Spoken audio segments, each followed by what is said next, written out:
and center ourselves in our hearts and our bodies and in this space. So let's do the call to worship together. There is but one presence and one power in the universe and in my life. God, the good, omnipotent. Okay, the first song is called Joy in Our Hearts by Karen Drucker.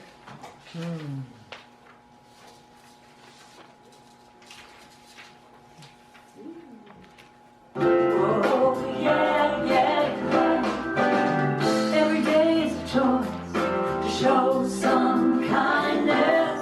We all are part of one family, yeah. So connected, our hearts and spirit. I reach out for you, you reach out for me. Peace for our seasons, love every moment, light that shines wherever we are. Faith in the darkness, hope in the silence, joy, joy, joy in our hearts.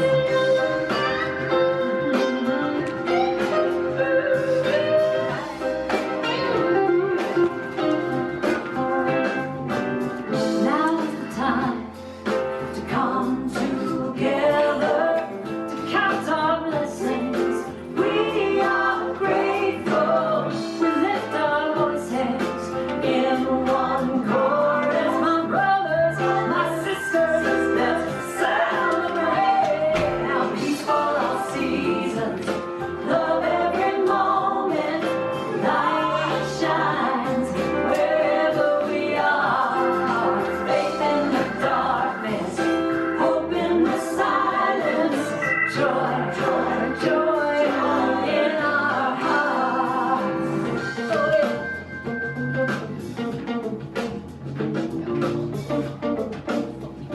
Ta-da-da, joy. Give a little bit Let's celebrate peace. Let's celebrate love. Let's celebrate light that shines. Shine, shine, shine. Let's celebrate faith. Let's celebrate hope. Let's celebrate joy. Joy in our hearts. Now peace for our seasons. Love every moment. Light shines wherever we are.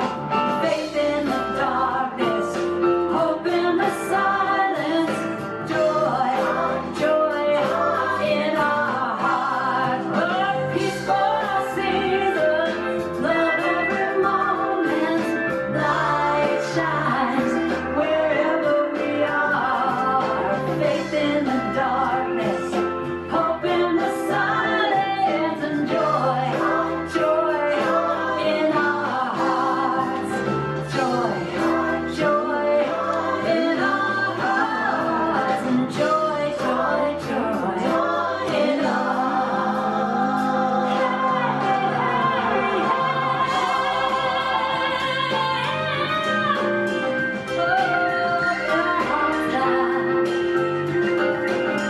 I talk about joy, love and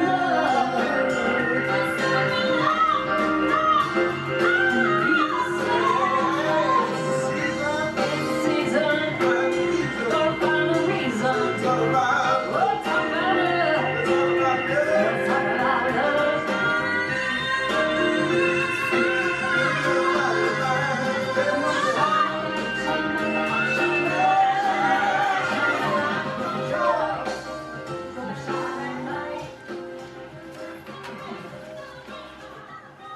Yeah, that was good, funky beat. Get the Get us a link. juices flowing, I know.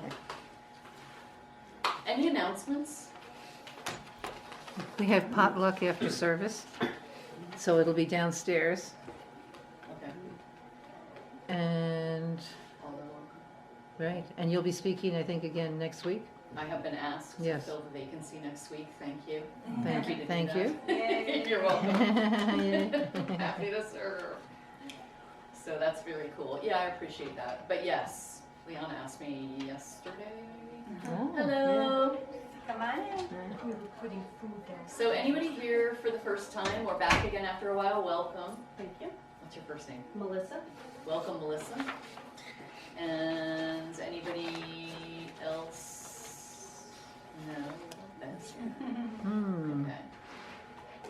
So let's take a moment and do the affirmation and invitation in addition to welcoming Melissa.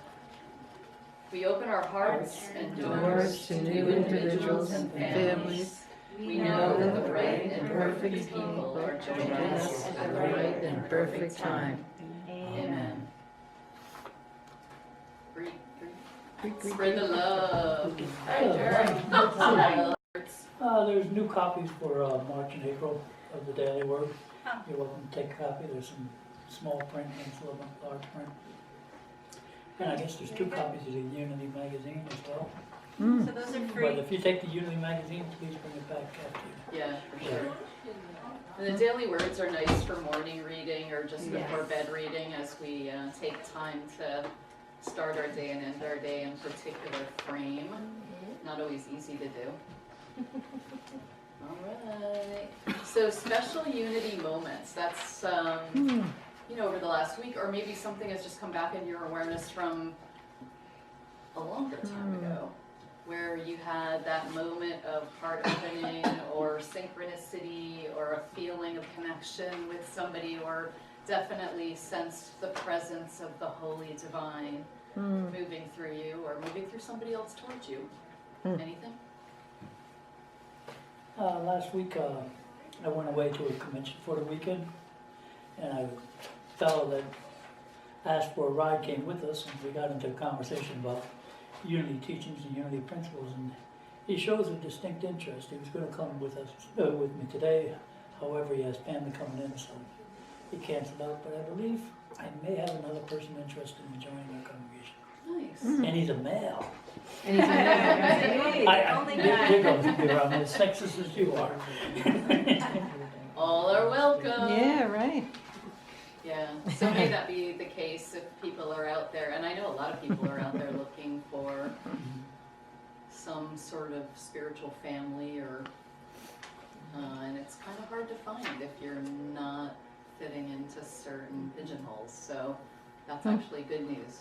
Somebody might find sanctuary. Alrighty. And Yeah. my uncle, who's 84, passed away on Valentine's Day. So I thought that was interesting. So the whole family thinks it's interesting, like a synchronicity, because they felt such a love connection from him and with him. So he passed away like 7:30 in the morning, Valentine's Day. So now we'll always remember Valentine's Day. You know how that goes with him. And then I decided to watch a YouTube by Swedenborg. He's a theologian, philosopher from like maybe the 1600s. It's long ago, Oh, yeah. but he's pretty famous if anybody's heard of him. Yep. And they had a whole thing on what happens when you die, and they had this whole beautiful like 16-minute video, and plus someone who had a near-death experience or after-death experience. Yeah. And they just described it, and it was so beautiful and comforting. And this I just watched after my uncle's passing, my Uncle Caesar. So it just talked about how the angels surround you, you leave your body, the angels surround you, and they just like love you up, you know, just surround you with unconditional love.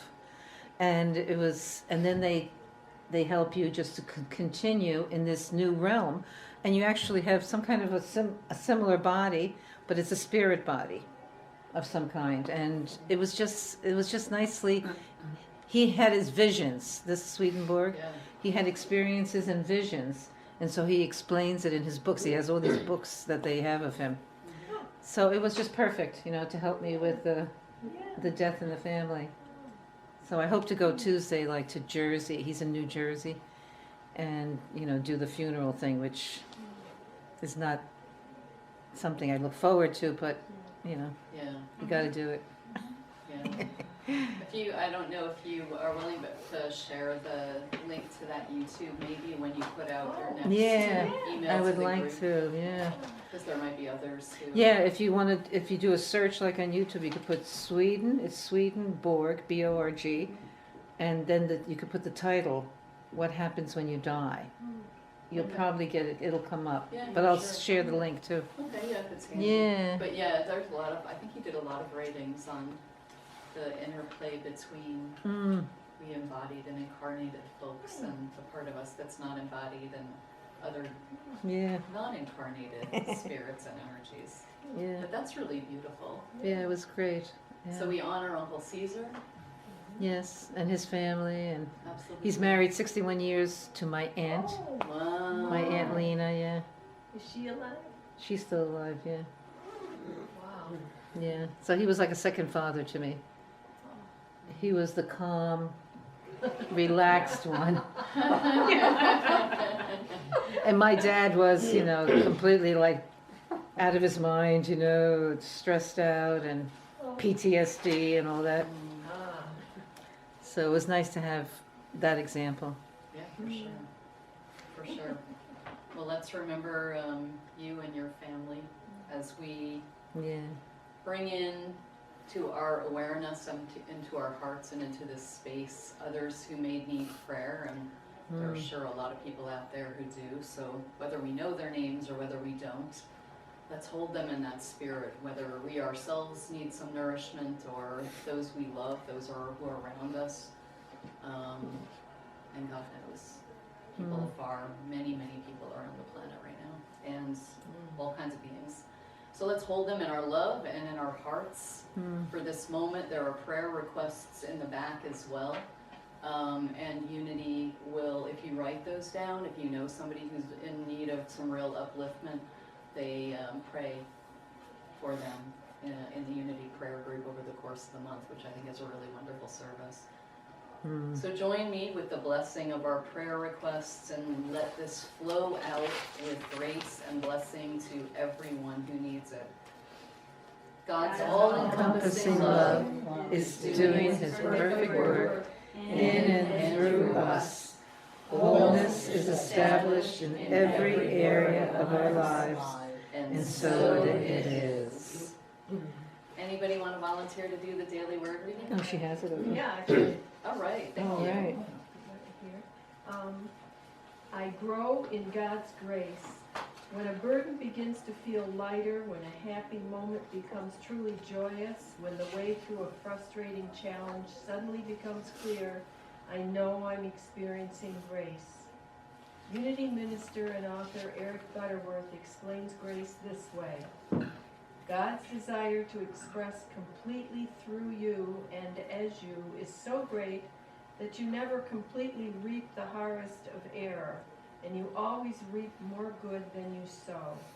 This is grace. Grace is God's gift, constantly available to everyone willing to receive it. I look to God alone as the source of my good. I discover the guiding, healing, prospering presence of God everywhere I go, in everything I do, and in everyone I meet. From his fullness we have all received grace upon grace. John 1:16. Thank you. Beautiful, thank you. Mm. So for prayer and meditation, let's just take a few minutes before we go into more music prayer and music meditation to envision that circle of grace. We'll come up a little bit later too. We're kind of forming one here in this space, but take a moment in your mind's eye. Imagine that we're surrounded by a circle of grace. Infuse it with all different types of colors, almost like a little flame. The divine sparks go on wild. And feel the warmth of that moving closer and closer into the circle. Of course, it also extends out an invitation as well. And feel the warmth of it touching you. Feel the grace of divine love reaching into you, moving in through the breath, breathing in grace, feeling it warm and enliven, heal every cell, just as the oxygen goes into our cells with every breath. So does grace, so does life.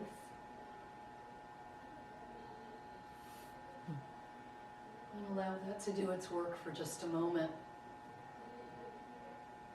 With every breath, filling with grace, filling with the divine love, remembering that we are that, letting it heal and transmute anything that might have come in that is not that comes from forgetting. And now breathing out that prayer of grace, the invitation to others who might need that.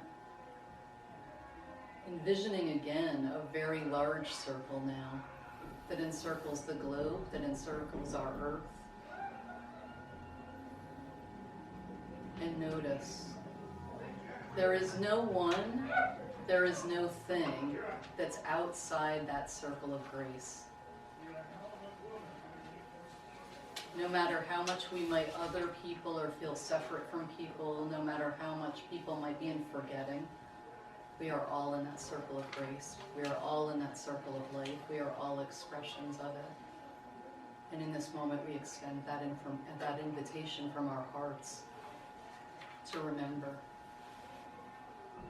to extend that as a grace and a blessing to others who feel divided, who are the recipients of what comes from feeling divided. And we ask divine blessing to fill us, to fill that circle more and more and more and more and more until there is nothing but remembrance of grace and our connection with one another and our sharing this beautiful planet. Let the Spirit move through us.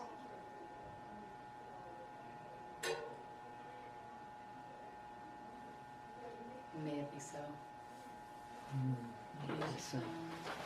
Thank you.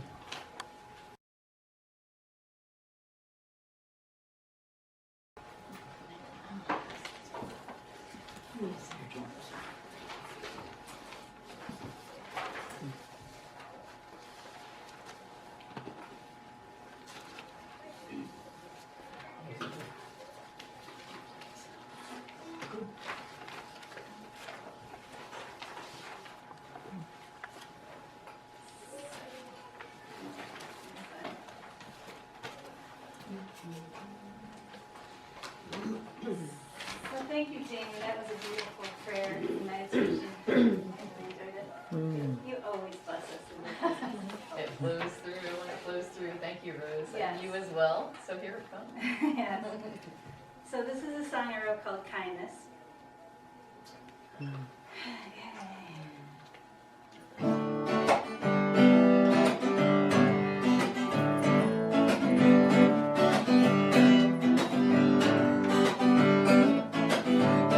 Being kind is a skill that every child can learn. Just do something for someone without expecting anything in return.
Okay.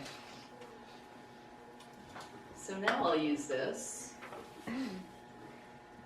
So the theme today is they showed an unusual kindness. And we've talked about kindness before, I know it, because it's one of those things.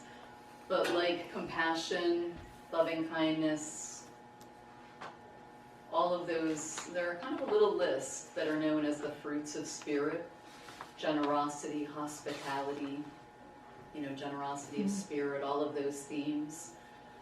So I came across over the past week this little fragment. They showed an unusual kindness. So I'll tell you the story about that.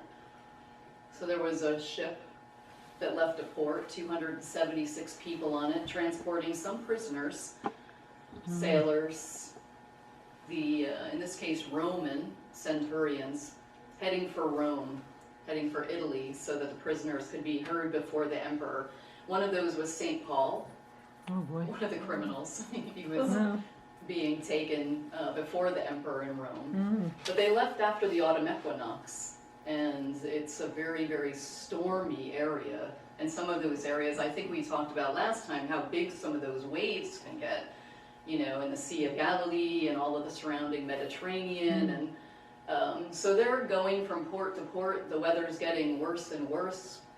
They leave from Crete, and Paul has said, this probably isn't a great idea for us to leave right now. It's bad weather, we all know this. And sure enough, they did, because it wasn't also where they were, it wasn't a great place to winter. So they headed out in an Egyptian ship, 276 of them. The weather got worse and worse and worse, and they were out to sea, getting tossed about like a cork. They had no food by that point, that had been washed overboard. To try to save the ship, they had to start chucking things over on the third day of that. So off goes the food, off go the rations, off go the things finally that help keep the ship steady, the sails, the tack. And they are truly at the mercy of the storm. 14 days into that trip, haven't eaten for probably 11 at least of those. Now you've got a ship of prisoners, of sailors, of soldiers looking for land. By 14 days, most of that time no food. They are not only hungry, but they're hopeless. They're in despair. There's no end in sight. This is not it's not an easy storm. There's no telling. Even the most experienced among them could not tell when that storm was going to end, because it was the season of storm like that if you're out on a ship. And then on the 14th day, Paul says, I've had a vision, an angel visited me. It's all going to be good. You can imagine, right? Like, okay, hungry, the waves are pouring over the ship. He said, no, we're going to find land. So they start, the seasoned guys, the sailors, start testing, 90 feet deep, 75 feet deep. They know they're moving towards shore. So finally, at some measurement, they decide to put the anchor in, because they know they're close. They don't want to run up the ship against the rocks or anything like that and wait for day. They do that. They see land. There's some fighting, because the Roman centurions don't want the prisoners to just run off and escape. And yet, some of them just say, look, this is a situation. Our very lives are threatened here. We're going to get off this boat, and then we'll deal with the rest. One of those showed a particular protection toward Paul as well. So they don't know where they are. They're walking up on this lovely little beach of an unknown island with an unknown population, and they are greeted with what Paul later, and some of the others later, say was an unusual kindness. So not just garden variety kindness, whatever that meant to them. And there were some rules in place in that time and in those cultures of hospitality and what happens when a stranger comes to your door. But this was over and above. This was described by the people present as an unusual kindness.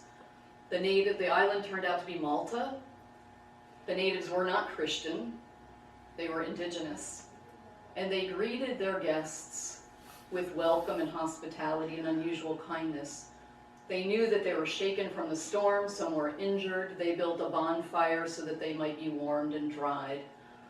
Despite the fact that it was an island and 276 people just washed up who hadn't eaten for 14 days, some of whom were prisoners, they extended the welcome into their homes. They offered food. And that 276 people wintered with them for 3 months, being cared for, being tended, being fed, being treated like family, being welcomed. It didn't matter that they were from another land. It didn't matter that they were from another spiritual tradition. It didn't matter that some of them were prisoners. They were welcomed as people in need and extended family arriving for care. So an unusual kindness. But it didn't stop there. So the season passes where it's incredibly dangerous to travel. The inhabitants of Malta, who had cared for and welcomed as extended family, this group of 276 people, outfitted the ship for everything it needed to continue its journey to Rome. They showed an unusual kindness, right? Not a garden variety, you know? That's kind of amazing when you think about what would be an unusual kindness. It is amazing, yeah. It is amazing. And it's also, so it's a story from old, and they find shipwrecks all the time. You know, they're pulled up, even, I read the archaeology, they're pulling them up all the time, so not all of them make that.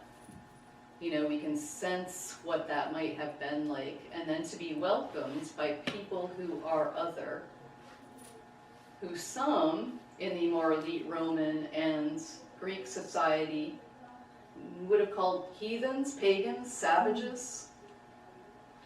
And yet what everyone present who experienced the welcome, the kindness, the generosity of these people knew was that the divine was in their hearts and flowing through them into action regardless of their language, regardless of their religion, regardless of their spiritual tradition, regardless of whether some in the elite of their Greek and Roman cultures would have called them heathens, savages, devils, other, right? So it's as relevant today, I mean literally in some cases, with people washing up in boats. Or sometimes just somebody coming into our life for a moment in the grocery store line. The non-literal, the metaphorical, you know what I mean? So I had mentioned when I put out the little blurb for the topic that the last week of January was Christian Unity Week. There are people who are trying to address the divisiveness. The first week of February was Interfaith Harmony Week. We can think about also what kind of showed up in the headlines over those time frames, and it wasn't always kindness, right? It's evidence of fear and wounding and a feeling of separation for the divine that gets projected out onto the other, you know? That goes beyond politics, beyond political parties, beyond religious affiliations. You know, fear knows none of those. And the results of fear are not always what we would call kindness, much less unusual kindness. And I read, too, recently another study, a really broad study on bullying in schools and the resurgence of it, and how the children are basically mimicking what they're hearing in the news. Most of the recipients of that lack of kindness are people of color. Not always. Sometimes it's class, sometimes it's... But if you think about what's going on, the study found a lot of that antipathy from children, but they're mimicking what they hear in the news. Yeah? Children aren't bad. They're just reflecting what they hear and what they're being taught. So the gift of that, if there is one, is that it reminds us that it's never a bad day to stoke the fires within us, right? To put out more kindness. I also thought of the unity, you know, the 2020 theme, 2020 perfect vision, right? So it's seeing through a spiritual lens, but for February, imagination swings wide the gate of possibility. The February theme for unity is possibility. So just like we imagined that circle of grace, we imagine a circle of kindness, because kindness is a fruit of spirit. We imagine a circle of inclusion where we know our connection with our fellow humans, with the animals, with the planets. I mean, whatever the plants, you know, whatever it is that catches our heart, that calls us, that's aligned with our purpose to show extraordinary care for and an unusual kindness. But we also know that we're in the world, right? We've talked about that before. So we cultivate the kindness, because it's a fruit of spirit, we cultivate that as a connection with spirit. It has to be tended. You know, I mean, I've been offloaded onto, over the last 2 moons, quite a bit by people who were, because I'm in those environments where there are a lot of people who are stressed out, going through emotional difficulty. And so when somebody reaches a peak of that, and if there's nowhere else there for it to go, it offloads. And sometimes we're what it offloads onto. So it's really difficult sometimes in those instances, isn't it? Because there's an energetic component of that. It's not just words or somebody acting maybe their less self. We have to, I mean, I do. I have to remember and work and reclaim that energy and center and be compassionate in order to be kind to people who have not been kind. I know why. I know it in the moment. You know what I mean? It's like I understand that's because they're struggling. That's because they're conflicted. That's because they're afraid. Doesn't excuse unkindness, but compassion is understanding it, right? So it's just a reminder for us. If you Google unusual kindness, you come up with all kinds of cool stuff. You know what I mean? I mean, you can take a moment even and look at the different articles of the amazing acts of kindness, because the counter to what we see in the forgetting and the woundedness and the hurt and the fear and people acting from it, and we've all done it sometimes too, is that there are also people doing good, extending the kindness, building the bridges. You know what I mean? And maybe during times where the opposite of that seems so much more prevalent, even so much more strong, you know, like it's winning, right? Unkindness is winning. We can just be reminded that maybe the fire of kindness, of spirit, of blessing, of grace, of imagining the gate of possibilities swinging open, of imagining ourselves as presencing and inviting others into the circle of remembrance of our connection with one another, of the kindness in every single person's heart, whether they've forgotten it or not. You know what I mean? And we're vessels of it. It's a tough gig. You know, that's the spiritual path though. And then I know in Unity we've talked about before, where the Fillmores talked about how important it was to practice into that. You know, it's not just words on a page. But that's the fun of it too, you know, because it feels good sometimes to make those choices. Like, yeah, the bubble over my head says I could like level you and turn you into a smoking ash heap with 2 words because you've pissed me off or you've been unkind to me. But I know you're hurting. And I'm not going to do that. And if I have just a little bit more energy for that, then I'm going to actually be kind to you. And there are some great examples of that. Some great examples of that. If you want to know some of them, let me know and I'll email them to you. You know, people responding with unusual grace and unusual kindness when culture would expect, given the situation, that they would denigrate. that they would react, that they would name call, that they would shame and blame those people, and they do not. They're kind, they're inviting, you know, and the result of that is amazing grace. It's amazing grace. And the invitation to all of us, because we're here, and those of us who sometimes are here but are not today, is that I know that each of us wants to be that presence.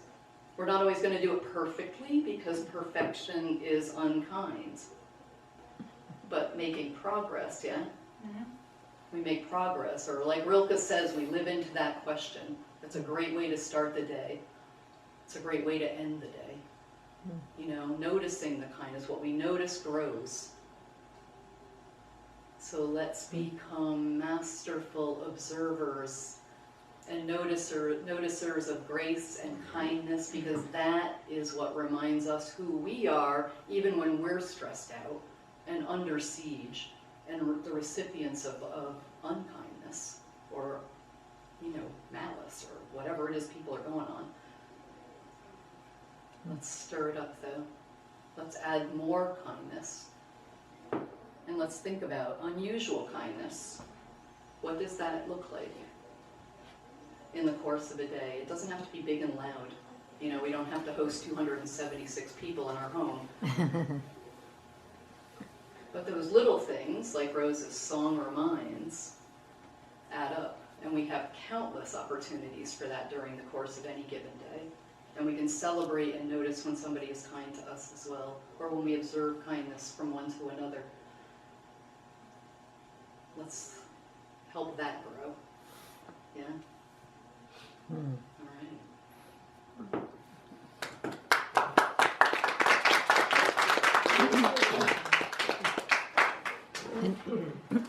And now we've got the... Any comments, if people want to Yes, comment? we move into a blessing the love offering. Yes, But if let's anybody do. wants to make any comments, or, I did. Sherry, you know, you mentioned unusual kindness, and I was all dressed up and nowhere to go for Valentine's Day because the person I was supposed to go out with didn't arrive. And so I was really upset. And then I found out, well, there's the art walk. So I could go to the art walk, whether I'm alone or not. And, you know, there are ways of getting out and doing something. So that's what I did. I went to the art walk. It was bitterly cold. But there were people that showed up, and then more people. And it was just so delightful. So I had the best of times. When I got back home, there was on my Facebook that a husband and wife that I just adore said, we're not going to leave you alone on Valentine's. They said, you're dangerous alone. They said, you're coming out with us for meals. So we went to the shop downtown, and we had a meal. And then we went dancing at the Lost Dog and with the DJ. And I had a chocolate martini, which was absolutely delightful. And so it was such an unusual treat. But I had got the ball rolling by not sitting home doing nothing and just mulling over the fact that here I was all dressed up with no one, which I was supposed to go out. So by doing that, coming back, it was almost like you're, okay, I'm in a good mood, I got that ball rolling, and then all of a sudden, you know, come on out. And then everybody danced with me when I got up and danced. It was just, so, it was unusual kindness. It was so unexpected. You know, even me going out, I thought it's a cold night, I won't see anybody out here. But everybody showed up and everybody was friendly, and it was just great. And the artwork was wonderful. So Beautiful. It was nice, yeah. You move forward. Yeah, moving forward, yes. Yeah, not thinking about what didn't happen, but let's make something happen, you know. Yeah. And appreciating And appreciate- the invitation that you received and And that beautiful unusual inclusion. kindness, That's lovely. yeah. Yeah. Usually a husband and wife for Valentine's, they want to stay together, but they actually wanted to extend that unusual kindness. You know, alone together, and it was so nice, yeah. She said it differently. No, that's beautiful. She was just talking, yeah. I said it depends how long the husband and wife have been together. That's true. They're still young at it, though. They're pretty young at being married. Then that's unusual kindness. Yeah, Hear it. yeah. Very cool. Anybody else? As you were talking, Sherry, I just realized that Friday was Valentine's Day. And I went and visited my ex-mother-in-law in Mercy House, Oh. who entered there the day before. Mm. And my daughter didn't ask me, my children didn't ask me, I just wanted to go. And I'd never been to Mercy House, and it was so beautiful. Yes. And what just a peaceful, harmonious atmosphere, what the work that those volunteers and people do. But I went in and I stayed for about an hour, and I spoke to her and held her hand and looked into her eyes, and there was something that happened. And at the end, I held her hand again and said, I have to go. And I looked at her and I said, I love you. And I kissed her forehead. And she was so excited later, I guess. She was telling my ex-husband and other people that were there that she was glad we could be friends. Oh. And it wasn't that we never were, you know, lots of things get lost in relationship. And then I was paying attention because this too is the weekend a year ago that we were holding vigil with my mother as she was dying. And her anniversary is on Wednesday. And I thought about my children, and I thought, you know, this is kind of rough for them because 2 Februaries 1 year apart, they're losing both of their nanas. And but I didn't realize, Sherry, until you started talking, I had forgotten Friday was Valentine's Day. And I went there, you know, and we gave each other some kind of a gift in that exchange. So she was at peace, and so was I. So just wanted to share It's it. wonderful. Yeah. I'll take this opportunity to do quick bragging. It was Excellent. about 4.5 years ago or something. My daughter, her husband was deployed to Afghanistan when my granddaughter was only about a month old or so. But they live out in Utah, and there's a program broadcast by Binghamton University called Random Act of Kindness. Well, while my son-in-law was out in Afghanistan, my daughter home taking care of a 1-month-old baby, they bought a house. Well, this TV program packed up everything in her house and moved her into the new house. As a surprise. You can find it on you can find it on TV. But it was a half-hour TV program of Random Act of Kindness, but Wow. it's still touching. That is really beautiful. It is touching that usually at the end of the CBS News, they have like a story about someone who's kind, and that's a good, like, ending or beginning or whatever. It touches my heart. Saw that the other day where a 103-year-old veteran got $140,000. Yes. Yeah. Wow. Yeah. I had something a month ago. My mother was adopted, and I found her birth family. She's 82. Oh, wow. And there were 6, she was the youngest of 6. And 4 of them are still alive.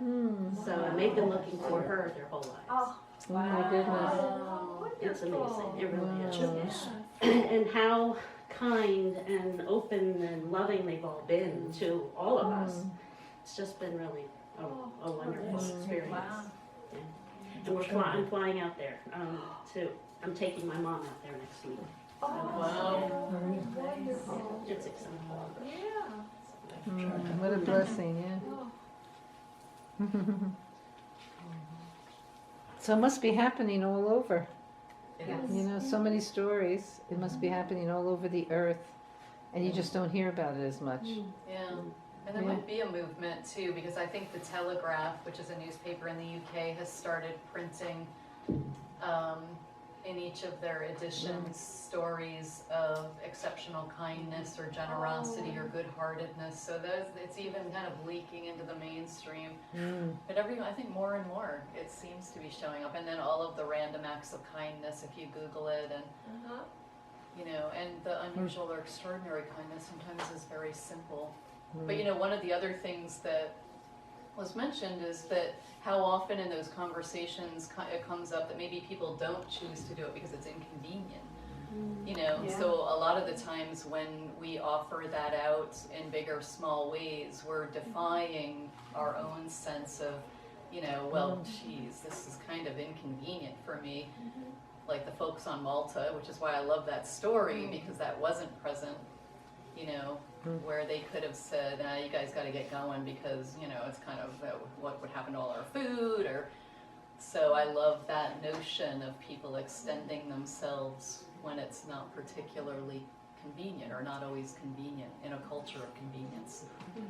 But when you say the small things and everything, I remember something, and I know Judy's the teacher and both my daughters are, but I remember just comments, one way or the other, that like, especially an elementary school teacher, I remember a kind comment from 3rd grade. Yep. I never forgot it. Sometimes it comes to me. Yeah. And every once in a while, then I remember the teacher who made fun of how I was dressed because I didn't, that was all I had to wear that day. Yeah. And I tried, but what dominates is the good, Yeah. remembering something very kind and focused on me, Yeah. my writing and Yeah. like that, yeah. So you make such a difference in people's lives, but we all can. But when you have all those children, and many of them way more troubled now than, Yeah. They're Yeah. actually calling it they're thinking about making it a public health threat, that the trauma that these young people oh, yes. have been exposed to is Yes. so big that schools are a place Yes. of learning and not a place of healing. And while we do our best to do what we Yeah. can to reach them and to help them Yeah. with a lot of kindness, Yeah, we just cannot be the Band-Aid that Yeah. goes on it. and So- they need to be kind to the teachers too. My one And they're daughter not. worked at- it's the total Yeah. opposite of Yeah, it's a very my childhood adversarial. experience. Yeah. Yeah, so there's a lot of A lot of goodness bullying out going there, on and- at the top. Yes, yeah. for A sure. lot The of bullying. prayers are needed Yes, for the light to absolutely. shine. And so affirmative prayer, I know in the unity tradition and some of the new thought traditions, denying and affirming, but that's sort of really potent affirmative prayer, because that really is envisioning and putting that emotion Yes. into, in a focused way, Yeah. the raising up of the alternative, of the good, of the kindness, of the inclusion, of the healing, of the forgiving. You know, and there are so many amazing works. I mean, there's a little documentary about some reconciliation efforts going on in Rwanda, with local people championing the outreach between Hutus and Tutsis who have so much healing to be done. But it's so powerful, the work that they're doing in their community to bridge, to heal, to repair. So, you know, there are so many different things. And I know that it is life-changing sometimes because I have heard it back, and we don't always, of how one kind word in a grocery store line at the right time makes such a difference for somebody who was thinking about killing themselves later that day. So we don't know. You know what I mean? Like I said, we don't always get it back, coming back to us, but every once in a while it will, and you realize, wow, that's tiny, tiny thing made such a difference. So, big or small, that's why I say, yeah. It's a And reminder. then praying it up. Yeah, reminder. Yep. I wanted to say when I heard the name Malta, I rarely hear that particular country, but I heard it recently from Mayor Pete, who's running for president, Yeah. and he has this unusual name which nobody can pronounce. So it's something like Buttigieg, some judge. So he said, they asked him about the name, and he said it's from Malta. So what it made me think of, I said, the ancestors of Malta, who possibly were around the time of St. Paul, and the rescue of all those people. Some of those ancestors, there's indigenous, besides, like I just looked it up too, it's, British, English, a whole group, African, all kinds of people, because it's right north of Africa, south of Sicily. And what was interesting, made me think of these ancestors now from that story that you just gave. Yeah. Never know. Came over, and then eventually Mayor Pete was born from that lineage, Yes, Yeah. So it's a little bit unusual because the name's unusual, the country is unusual. Yeah. So Yep, I said, wow, so you never know, right? you never The know. act of kindness came to the United States and is spreading now. Yeah, Because he seems like a kind person, so. and also reconnecting. I mean, I'm really big on that, reconnecting and repairing our ancestral lineage and wounding. One, because the more you go into your ancestral stuff, whether it's through genealogy or DNA migration paths, the more you realize we really are one people who share a common root. Brothers, sisters, cousins, aunts, uncles who have forgotten that they're brothers, sisters, cousins, aunts, uncles. So that can be really healing, actually, to remember. That's a really beautiful, I love that idea, Yeah, the And some of connection. us could have a deep connection to some of those very same people or people who similarly in other areas extended or didn't extend generosity. So either way, our choices now help to heal and repair, whatever they did out of kindness or wounding. So may it be so and may it grow. Ready for the love offering? So gather up what you want to give, and that can include money, waves of benevolence and beneficence and kindness and joy, whatever it is you want to pour in. And let's just hold it and bless it with the love offering. You'll see on the sheet. Ready? Divine love through me blesses and multiplies all that I give, And all that I receive, and all that I have, and all that I am. So here's one. Just I don't- one, Is there just one? just one today. Okay, so we'll just kind of pass it around.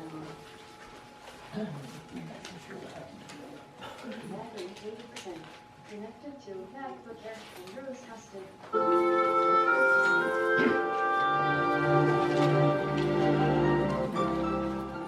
Make me a channel of your peace. Where there is hatred, let me bring your love. Where there is injury, your pardon loves. And where there's doubt, true faith in you. Oh, Master, grant that I may never speak so much to be consoled as to be small, to be understood as to understand.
Thank you. So let's make a circle and hold hands for our last song.